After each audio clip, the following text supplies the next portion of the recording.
Krishna Leela, Joy Alucas, world's favorite jeweler. Music എനിക്ക് dash പോലെ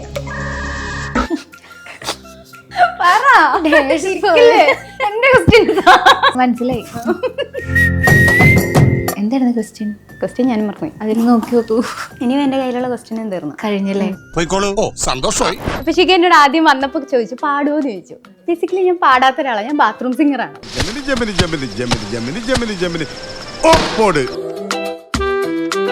ഏക്കാനെ കണ്ടപ്പോഴാണ് ശരിക്കും പിന്നെയും മ്യൂസിക്കിലേക്ക് വരണം എന്നുള്ളൊരു ആഗ്രഹമൊക്കെ വന്നത്. ആളാണ് മോട്ടിവേറ്റ് ചെയ്തത്. ആളാണ്.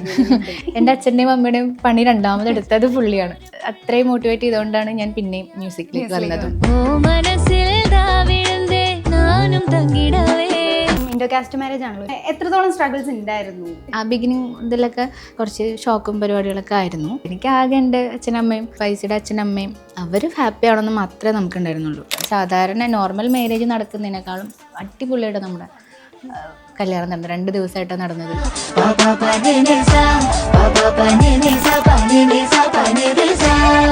നമ്മുടെ കൂടെ ഉണ്ടായിരുന്ന ഒരു പേഴ്സൺ പെട്ടെന്ന് ഇല്ലാണ്ടാവുമ്പോൾ അത് ഭയങ്കര ഷോക്കായിരുന്നു. അപ്പോൾ മഞ്ജുഷയ്ക്ക് ഉള്ളൊരു ക്വാളിറ്റി എന്ന് വെച്ചാൽ ആള് ഡാൻസറും കൂടിയാണ്. അവൾക്ക് ആ സമയത്ത് തന്നെ 100-ലധികം സ്റ്റുഡൻസ് ഉണ്ടായിരുന്നു.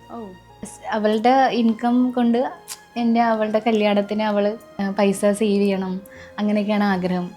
ഇപ്പോഴും ആലോചിക്കുമ്പോൾ ഒരു കത്തലാണ്. MG സാറൊക്കെ പറഞ്ഞു ഇങ്ങനെ, അയ്യോ എൻ്റെ കയ്യിൽ വളയൊക്കെ ഉണ്ടായിരുന്നെങ്കിൽ ഞാൻ ഒരു തന്നേനെ, പക്ഷെ എൻ്റെ ഒന്നുമില്ല. അപ്പോൾ ചേച്ചി പറഞ്ഞു എൻ്റെ അടുത്തുണ്ട്. എന്നെ ഓടി വിളിച്ചിട്ടൊക്കെ തന്നതൊക്കെ ഇപ്പോഴും സൂക്ഷിച്ചു വെച്ചിട്ടുണ്ടോ? ഉണ്ട്. അത് സൂക്ഷിച്ച് വെക്കാതിരിക്കോ? റിയാലിറ്റി ഷോസിൽ ചേച്ചിയുടെ കയ്യിൽ നിന്ന് ഉമ്മ കിട്ടിയത് ഏറ്റവും ആദ്യം എനിക്കാണ്. മുത്തേത് വിളിച്ചിട്ട് എൻ്റെ അടുത്തേക്ക് ഓടി വരാൻ പറഞ്ഞിട്ട് എന്നെ കെട്ടിപ്പിടിച്ച് ഉമ്മ തരുന്നത്. ആ ഒരു എനിക്ക് തോന്നുന്നു എനിക്കാണ് ആ ക്രെഡിറ്റ് തോന്നുന്നുണ്ട്. Hi, hello everyone, welcome back to the show and it's me Kajal Rishad. ഇന്ന് നമ്മുടെ കൂടെ ഗസ്റ്റ് ആയിട്ടുള്ളത് നമ്മുടെ എല്ലാവരുടെയും പ്രിയപ്പെട്ട ഒരു സിംഗറാണ് ആൻഡ് ഇറ്റ്സ് ശിഖ പ്രഭാകർ. എനിക്ക് സത്യത്തിലേ എനിക്ക് നിങ്ങളോടൊക്കെ ഭയങ്കര അസൂയ. എന്താണെന്ന് വെച്ചാൽ എനിക്ക് പാട്ടുകാരെ ഭയങ്കര ഇഷ്ടമാണ്. ഇപ്പൊ ശിഖ എന്നോട് ആദ്യം വന്നപ്പോ ചോദിച്ചു പാടുമോന്ന് ചോദിച്ചു. ബേസിക്കലി ഞാൻ പാടാത്ത ഒരാളാണ്, ഞാൻ ബാത്റൂം സിംഗറാണ്, അത്രേ ഉള്ളൂ. പക്ഷെ എനിക്ക് പാട്ടുകാരെ ഭയങ്കര ഇഷ്ടമാണ്. നിങ്ങളുടെ സൗണ്ടിനൊക്കെ ഒരു ഭയങ്കര ഡിവൈൻ ടച്ചാ. എങ്ങനെ വന്നു ഈ ഒരു മ്യൂസിക്, ഈ ഒരു ജേർണി എങ്ങനെയായിരുന്നു? ഞാനൊരു 2nd സ്റ്റാൻഡേർഡ് തൊട്ടാണ് ഈ പരിപാടി സ്റ്റാർട്ട് ചെയ്യുന്നത്. മമ്മിക്ക് ചെറിയ പ്രായത്തിലൊക്കെ ഇങ്ങനെ പാട്ട് പാടുന്ന പരിപാടിയൊക്കെ ഉണ്ട്. അപ്പോൾ ആ ഒരു ആഗ്രഹം മൊത്തം എൻ്റെയിലൂടെ കാണാനുള്ള ഒരു ആഗ്രഹം കൊണ്ട് ഞാൻ പാട്ട് പാടുമോ എന്ന് വെയിറ്റ് ചെയ്തിരിക്കലായിരുന്നു എന്നാണ് മമ്മി പറഞ്ഞിട്ടുള്ളത്. അപ്പോൾ അങ്ങനെ പാട്ടൊക്കെ പഠിച്ചു തുടങ്ങി. ഞാൻ അത്യാവശ്യം വലുതാകുന്ന വരെ റിയാലിറ്റി ഷോസിലൊക്കെ വരുന്ന വരെ തന്നെ ഒരു എന്താ പറയുക, ഞാൻ 6th സ്റ്റാൻഡേർഡിലൊക്കെ തൊട്ട് റിയാലിറ്റി ഷോസിലൊക്കെ പാടി തുടങ്ങി. പിന്നെ ഈ പറഞ്ഞ പോലെ മാരേജ് കഴിഞ്ഞപ്പോൾ ഞങ്ങളുടെ എന്താ പറയുക, മ്യൂസീഷ്യനാണ് എൻ്റെ ഹസ്ബൻഡ്, ഫൈസൽ. അപ്പോൾ പാരൻസിൻ്റെ ഒരു നെക്സ്റ്റ് ലെവൽ പുഷായിരുന്നു ഇക്കയുടെ ഭാഗത്തു നിന്നുള്ളൊരു. എനിക്ക് അത്രയും സപ്പോർട്ടാണ്. ഇപ്പം നിങ്ങളുടേത് വന്നിട്ട് ഇപ്പം ഇൻഡോ കാസ്റ്റ് മാരേജ് ആണല്ലോ, ഒരു മുസ്ലിം ഹിന്ദു വെഡിങ് ആയിരുന്നു. അതെ അതെ. അപ്പോൾ ശരിക്കും എത്രത്തോളം സ്ട്രഗിൾസ് ഉണ്ടായിരുന്നു? കാരണം നമുക്കറിയാം ഇപ്പോഴത്തെ ഒരു ഇപ്പൊ പിന്നെ മാറി വരുന്നുണ്ട് സൊസൈറ്റി. അതെ അതെ. പക്ഷെ എത്രത്തോളം സ്ട്രഗിൾസ് ഉണ്ടായിരുന്നു? സ്ട്രഗിൾസ് ആക്ച്വലി ഉണ്ടായിരുന്നു. പക്ഷെ ഞാൻ പുറത്തുള്ള ആൾക്കാരുടെ പരിപാടികളൊന്നും ഞാൻ ശ്രദ്ധിച്ചിട്ടില്ല കേട്ടോ. അതായത് പുറത്തെ ആൾക്കാർ എന്ത് വിചാരിക്കുന്നോ അതൊന്നും തന്നെ ബാധിച്ചിട്ടേ ഇല്ല. എനിക്ക് ആകെ എൻ്റെ അച്ഛനമ്മയും ഇപ്പോൾ ഫൈസിയുടെ അച്ഛനമ്മയും എന്നുള്ള അവർ ഹാപ്പി ആണെന്ന് മാത്രമേ നമുക്കുണ്ടായിരുന്നുള്ളൂ. അപ്പം നമുക്ക് ഈ പറഞ്ഞ പോലെ എല്ലാവരെയും നമുക്ക് ഹാപ്പിയാക്കാൻ പറ്റില്ലല്ലോ. നമ്മളുടെ രീതിയിൽ നമ്മളൊരു തെറ്റും ചെയ്യുന്നില്ല. നമ്മൾ ആരെയും വേദനിപ്പിക്കാതെ നമ്മുടെ ഒരു ഇതിൽ ജീവിച്ചു പോകുന്ന ആൾക്കാരാണ്. അപ്പോൾ നമ്മൾക്ക് അങ്ങനെയുള്ള പേടിയൊന്നും എനിക്കില്ല. അവർ ഹാപ്പി ആയിട്ട് സന്തോഷത്തോടു കൂടി ഇത് നടത്തി തരണം എന്നുള്ളതാണ് ഞങ്ങൾക്ക് 2 പേർക്കും ഉണ്ടായിരുന്ന ആഗ്രഹം. അത് നമുക്ക് സാധിച്ചു. കാരണം ആ ബിഗിനിങ് ഇതിലൊക്കെ സ്റ്റേജിലൊക്കെ ഇത് പറയുന്ന സമയത്തൊക്കെ കുറച്ച് ഷോക്കും പരിപാടികളൊക്കെ ആയിരുന്നു. പക്ഷെ എൻ്റെ അച്ഛനും ചേട്ടനൊക്കെ കുറച്ച് നല്ല രീതിയിൽ ഫോർവേഡായിട്ട് ചിന്തിക്കുന്ന ആൾക്കാരായതുകൊണ്ട് അവർ ഭയങ്കര ഈസി ആയിട്ട് എടുത്തത്. ബേസിക്കലി നല്ല ആൾക്കാരാണ് ഇവർ. ബേസിക്കലി ഭയങ്കര സ്നേഹമുള്ള ആൾക്കാരാണ്. പിന്നെ എന്താവും എന്നുള്ള ടെൻഷൻ മാത്രമാണ് 2 ഫാമിലിക്കും ഉണ്ടായിരുന്നത്. പക്ഷെ അത് നമ്മളത് പറഞ്ഞ് സെറ്റാക്കി എടുത്തു. എന്നിട്ട് എന്താ പറയുക, സാധാരണ നോർമൽ മാരേജ് നടക്കുന്നതിനേക്കാളും അടിപൊളിയായിട്ട് നമ്മുടെ കല്യാണം നടന്നത്. 2 ദിവസമായിട്ടാണ് നടന്നത്. 2 സ്റ്റൈലിൽ നമ്മൾ അടിച്ചു പൊളിച്ച് നടത്തി. കല്യാണം നടത്തി. മഹാരാജാസിലാണ് പഠിച്ചത്. അതെ അതെ അതെ. നിങ്ങൾ എനിക്ക് തോന്നുന്നു 4 മണിക്ക് ശേഷം അവിടെ പല വൈകിട്ട് പാട്ട് കാര്യങ്ങളൊക്കെ ഉണ്ടായിരുന്നു എന്നൊക്കെ ഞാൻ കേട്ടിട്ടുണ്ട്. 4 മണിക്ക് ശേഷമല്ല, ആക്ച്വലി രാവിലെ തന്നെ തുടങ്ങും. അതൊരു പ്രത്യേക ഒരു രസമാണ്. മഹാരാജാസ് കോളേജ് എന്ന് പറഞ്ഞാൽ നമ്മുടെ സാധാരണ കോളേജ് പോലെയല്ല. എപ്പോഴും പുറത്ത് ആൾക്കാരുണ്ടാവും. ആരും അങ്ങനെ ക്ലാസ്സിൽ തന്നെ ഇരുന്ന് പഠിക്കും. നമ്മൾ വേറെ കോളേജിലൊക്കെ നോക്കി അറിയാം, പുറത്ത് അങ്ങനെ പിള്ളേരൊന്നും ഉണ്ടാവില്ല. എല്ലാവരും ക്ലാസ്സിലായിരിക്കും അല്ലേ? അതെ അതെ അതെ. കോളേജ് പഠിക്കണമെങ്കിൽ മഹാരാജാസ് പഠിക്കണം എന്ന് തോന്നിപ്പോയിട്ടുണ്ട്. അത്ര രസമായിരുന്നു ഞങ്ങളുടെ കോളേജ് കാലഘട്ടം. ശരിക്കും മഹാരാജാസ് എത്രത്തോളം ഇൻഫ്ലുവൻസ് ചെയ്തിട്ടുണ്ട് മ്യൂസിക്കിലാണെങ്കിലും ലൈഫിലാണെങ്കിലും? അത് പാർട്ട്ണറെ കിട്ടിയതും മഹാരാജാസിൽ നിന്നാണോ? അതെ അതെ അതെ. അപ്പൊ എന്റെ സീനിയർ ആയിരുന്നു. അപ്പൊ എത്രത്തോളം ഇൻഫ്ലുവൻസ് ചെയ്തിട്ടുണ്ട് മഹാരാജാസ്? അതാണ് മെയിൻ ടേണിംഗ് പോയിന്റ്. അതാ ഞാൻ പറഞ്ഞത്. ഇപ്പോൾ ഞാൻ പറഞ്ഞത് റിയാലിറ്റി ഷോസിലൊക്കെ വന്ന് ഞാനൊരു നല്ലൊരു രീതിയിൽ നിൽക്കുന്ന സമയത്ത് ഞാനത് കറക്റ്റായിട്ട് അതിനെ കൊണ്ടുപോയില്ല.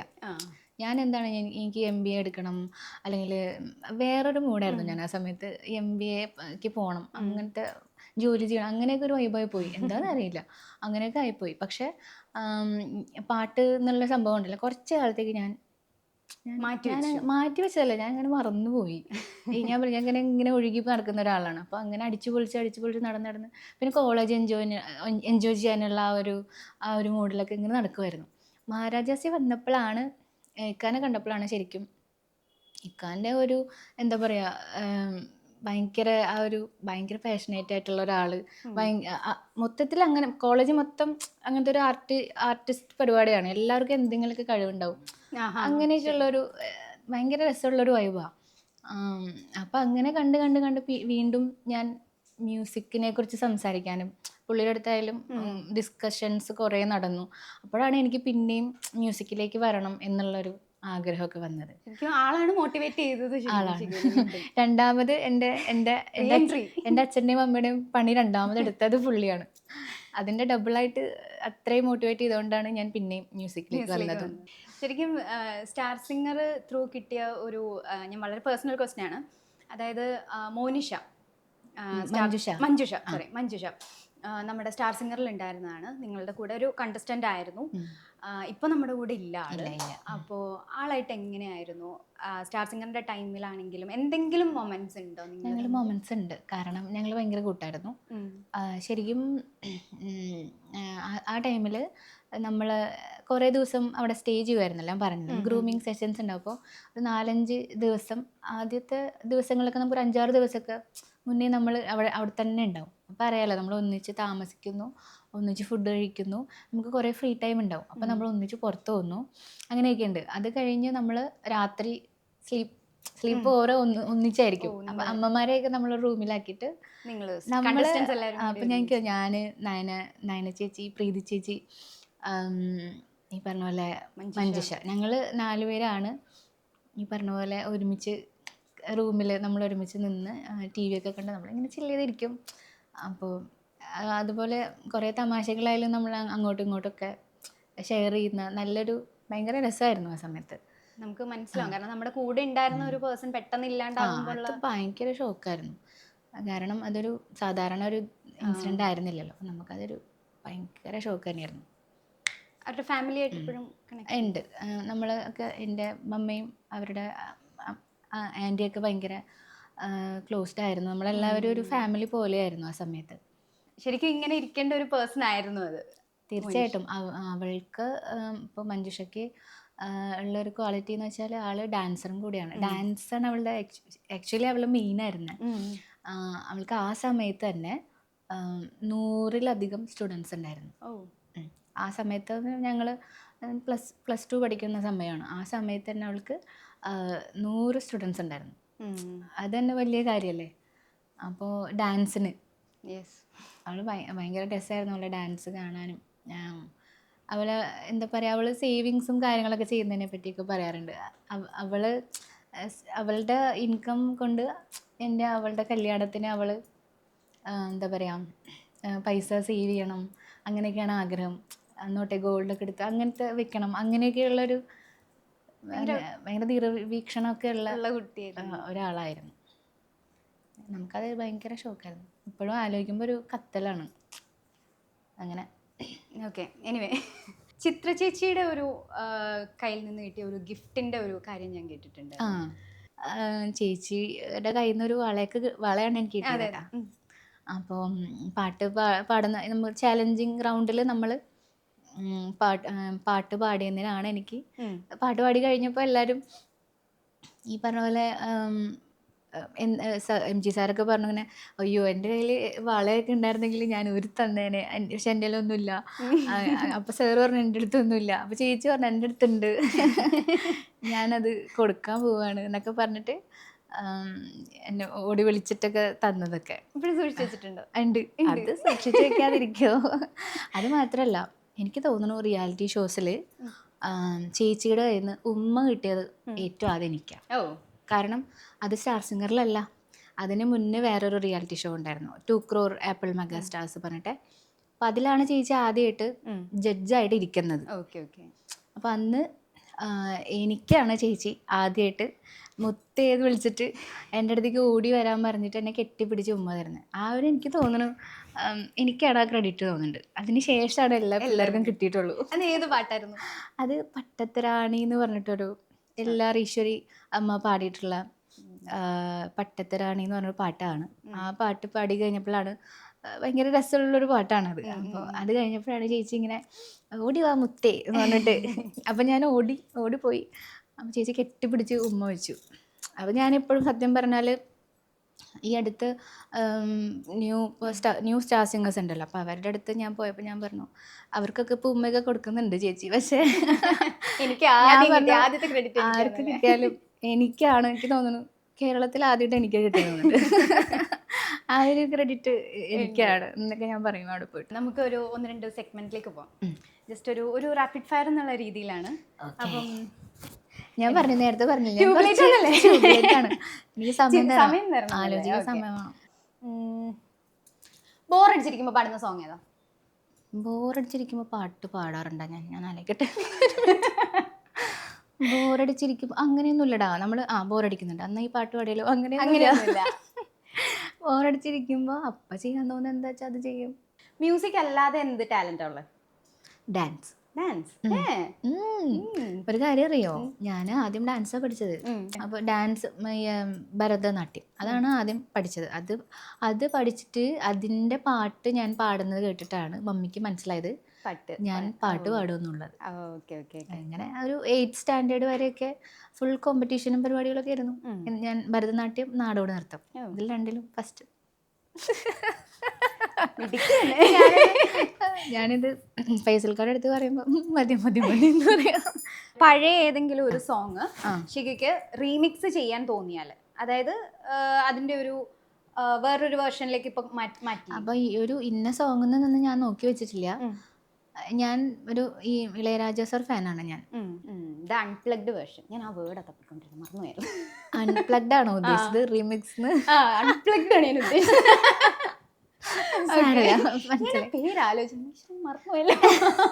എഴുതി വെക്കണ്ടേ? അല്ല, അത് എഴുതി വെച്ചിട്ടില്ലല്ലേ? എനിക്ക് പെട്ടെന്ന് വന്നപ്പോ ചോദിച്ചതാ. ഓക്കെ, ഞാൻ പറയില്ല ഇന്ന പാട്ടൊന്നുമില്ല, പുള്ളിയുടെ ഏതെങ്കിലും പാട്ടായിരിക്കും എടുക്കുകയാണെങ്കിൽ. ഫൈൻ. അപ്പൊ ഞാനേ പെട്ടെന്നൊരു കംപ്ലീറ്റ് ദ സെന്റൻസ്, ഞാനൊരു ഇത് ക്വസ്റ്റ്യൻ പറയും, ജസ്റ്റ് അതിന്റെ ലാസ്റ്റ് ഒരു ഡാഷ്. എന്താണ്? പതുക്കെ പറയണം. പാട്ട് പാടുമ്പോ ഞാൻ എല്ലായ്പ്പോഴും ഡാഷ്. പാട്ട് എല്ലായ്പ്പോഴും ഡാഷ്. ഞാൻ പറഞ്ഞില്ലേ ട്യൂബ്ലൈറ്റ്. നിങ്ങൾ ഉദ്ദേശിക്കുന്ന രീതിയിലുള്ളത് വരാൻ കുറച്ച് ടൈം എടുക്കും. ഹാപ്പി ആയിരിക്കും. ശരി, ഓക്കെ. സ്റ്റുഡിയോയിൽ എനിക്ക് ഇതില്ലാതെ പറ്റില്ല ഡാഷ്. മൈക്കില്ലാതെ പറ്റില്ല.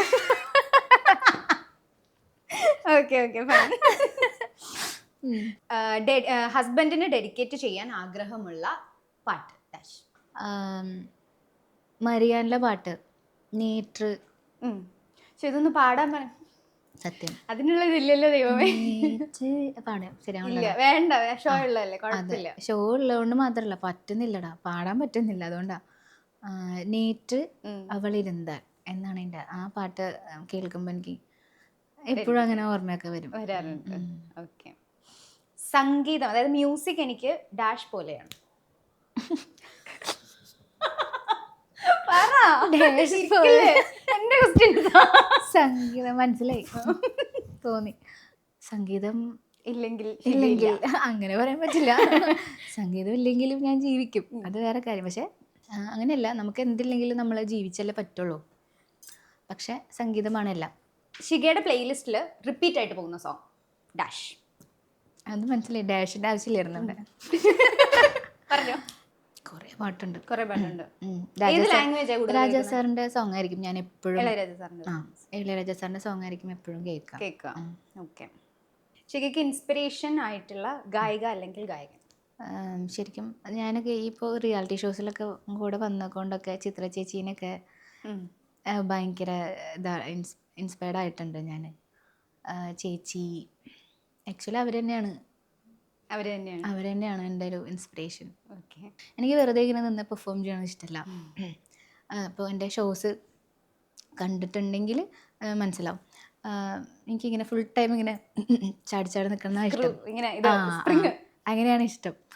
അപ്പോൾ അതുപോലെയൊക്കെ ഞാൻ വിചാരിച്ച പോലെയൊക്കെ ഇപ്പോൾ നടന്നുകൊണ്ടിരിക്കുന്ന ഒരു സമയമാണ് ഭാഗ്യത്തിന്. അപ്പോൾ നമ്മളെന്താ ചോദിച്ചത്? എന്തായിരുന്നു ക്വസ്റ്റ്യൻ ഞാനും മറന്നു. അതിൽ നോക്കി നോക്കൂ. എനിക്ക് അങ്ങനെ ഒരു പ്രശ്നമുണ്ട്. ഞാൻ പറഞ്ഞു കഴിഞ്ഞാലേ പറഞ്ഞു സാരില്ലടാ പറഞ്ഞു വേറെ വഴിക്ക് പോകും. പിന്നെ ഞാൻ പറഞ്ഞില്ല, എനിക്കിപ്പോൾ എവിടെ സ്റ്റോപ്പ് ചെയ്യണമെന്ന് അറിയുന്നില്ല. അപ്പോൾ അങ്ങനെ അങ്ങനെ ഇനിയും എൻ്റെ കയ്യിലുള്ള ക്വസ്റ്റ്യൻ തീർന്നു കഴിഞ്ഞല്ലേ. എല്ലാ ഡ്രീംസും അച്ചീവ് ചെയ്യാനുള്ള ഒരു ഇത് ഉണ്ടാവട്ടെ എന്ന് ഞാൻ പ്രാർത്ഥിക്കുന്നു. Thank you for your time. Thank you so much. Krishna Leela, Joy Alucas, world's favorite jeweler.